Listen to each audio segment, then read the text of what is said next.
University భూముల విషయంలో supreme court ఇచ్చిన ఆదేశాల మేరకు రాష్ట్ర ప్రభుత్వం నడుచుకోవాలని బీజేపీ నేత మెదక్ ఎంపీ రఘునందన్ రావు పేర్కొన్నారు. హైదరాబాద్లో నిర్వహించిన మీడియా సమావేశంలో రఘునందన్ రావు మాట్లాడుతూ యూనివర్సిటీ భూముల పరిరక్షణ కోసం బీజేపీ కూడా పోరాటాన్ని కొనసాగిస్తుందన్నారు. విద్యార్థుల పోరాటం ఫలితంగానే సుప్రీంకోర్టు తాజా ఆదేశాలు జారీ చేసింది. ఇంకా ముందు కూడా విద్యార్థుల ఆందోళనకు తమ పార్టీ అండగా నిలుస్తుందని రఘునందన్ రావు అన్నారు.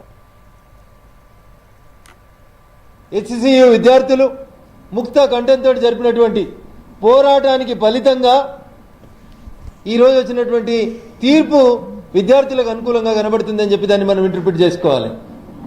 ఖచ్చితంగా హైదరాబాద్ సెంట్రల్ యూనివర్సిటీకి సంబంధించినటువంటి భూముల పరిరక్షణ విషయంలో డే 1 నుంచి భారతీయ జనతా పార్టీ పార్లమెంట్ సభ్యులం మేము చాలా స్పష్టంగా చెప్తా ఉన్నాం.